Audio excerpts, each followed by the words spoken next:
अरब सागर में बने डिप्रेशन से राजस्थान के कई इलाकों में हुई बारिश की वजह से खेतों में पककर तैयार फसलें खराब हो गईं। कई किसानों की फसलें बारिश में भीग गईं। खेतों में कटकर तैयार पड़ी फसलें पानी में डूबने से भी ज्यादा नुकसान हुआ है। अब किसानों को फसल खराबे का मुआवजा देने को लेकर किसान संगठन समेत कांग्रेस ने भी किसानों को फसल खराबे का मुआवजा देने की मांग की है। अरब सागर में बने डिप्रेशन के चलते राजस्थान के चित्तौड़गढ़ जिले में लगातार 3 दिन तक बारिश का दौर जारी रहा, जिसके चलते खेतों में पकी और कटकर तैयार फसलों में पानी भर गया। पानी भरने से फसलें खराब हो गई हैं। चित्तौड़गढ़ कांग्रेस कमेटी ने राज्यपाल के नाम जिला कलेक्टर को ज्ञापन सौंप शीघ्र फसल खराबे का मुआवजा देने की मांग की है। इधर कृषि विभाग से मिली जानकारी के अनुसार बेमौसम बारिश से जिले में करीब 33% फसलों में खराबा आंका गया है।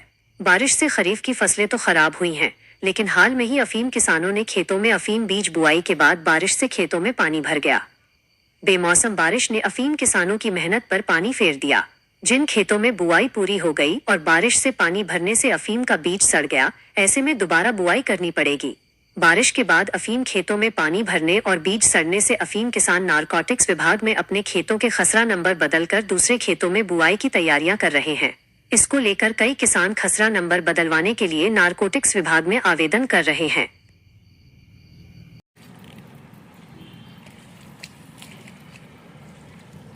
किसान विरोधी सरकार का नाश हो। किसानों को मुआवजा दे न सकी वो सरकार निकम्मी है। जो सरकार निकम्मी है वो सरकार बदलनी है। जो सरकार निकम्मी है वो सरकार बदलनी है। किसानों को मुआवजा दे न सकी वो सरकार निकम्मी है। जो सरकार निकम्मी है वो सरकार बदलनी है। पर्ची सरकार का नाश हो। भाजपा सरकार का नाश हो। अरे भजन लाल तेरी तानाशाही नहीं चलेगी, नहीं चलेगी। अरे पर्ची सरकार तेरी तानाशाही नहीं चलेगी, नहीं चलेगी। जो किसानों को मुआवजा दे न सकी वो सरकार निकम्मी है। जो सरकार निकम्मी है वो सरकार बदलनी है। की फसल पहले पूरी तरह से अतिवृष्टि से बर्बाद हो चुकी थी। कुछ फसल बची और मूंगफली की, मक्का की, वो भी 3-4 दिन की जो बारिश हुई और जो खेतों में फसल खड़ी रही और कट करके वो पूरी तरह से बर्बाद हो गया। किसान मवेशियों के लिए चारा भी नहीं बचेगा। मूंगफली के भाव नहीं है। न्यूनतम समर्थन मूल्य पे खरीद एक तरह से कुछ घंटों के लिए की और बंद कर दी गई। आज सोयाबीन का भाव नहीं है, मक्का का भाव नहीं है। और उसके बाद जो अभी बारिश से किसानों की जो बर्बादी हुई, हमने पहले भी जिला कांग्रेस कमेटी के नेतृत्व में, हमने ब्लॉक कांग्रेस कमेटी के नेतृत्व में जिला कलेक्टर महोदय को कहा कि गिरदावरी कराओ और गिरदावरी में लचीलापन भी रखिए आप। अगर हम लोग लचीलापन नहीं रखेंगे, सख्त नियमों में चलेंगे तो किसान को एक नया पैसा नहीं मिलेगा। तो उन्होंने आश्वस्त किया था, एक बार ज्ञापन दिया तो 2 बार ज्ञापन दिया। उन्होंने आश्वस्त किया कि हम गिरदावरी को बहुत अच्छे तरीके से कराएंगे, लेकिन उसके बारे में अभी तक कोई निर्णय राज्य सरकार के स्तर पर नहीं हुआ और अभी फिर ये फसल वापस बर्बाद हो गई।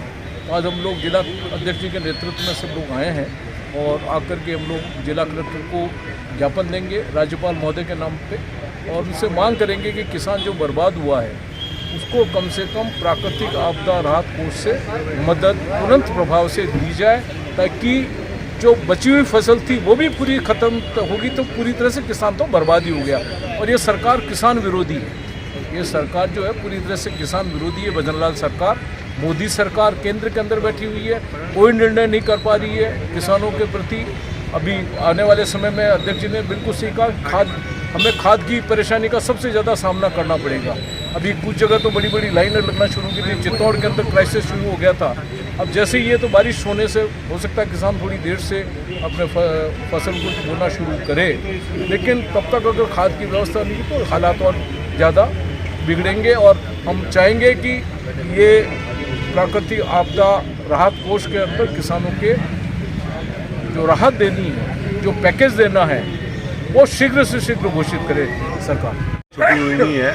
आज बेमौसम जो बारिश हुई है, इससे पकी पकी फसल पूरी तरह से चौपट हो चुकी है सभी काश्तकारों की और किसान खून के आंसू रो रहे हैं। फसल चौपट हुई और दूसरी फसल बोने के लिए खाद तक नहीं मिल रहा है आज। और आज जो मातृकुंडिया में 15 तारीख से किसान धरने पे बैठे हुए हैं, उनके 5000 बीघा में पानी भरा हुआ है नीचे डाउन स्ट्रीम में। उनके लिए अगर किसान आंदोलन कर रहे हैं, लेकिन सरकार की कान पे जू तक नहीं रहेंगी अभी तक, तो उनके लिए हम मांग कर रहे हैं। कलेक्टर साहब को राज्यपाल का नाम ज्ञापन देने आए हैं और ज्ञापन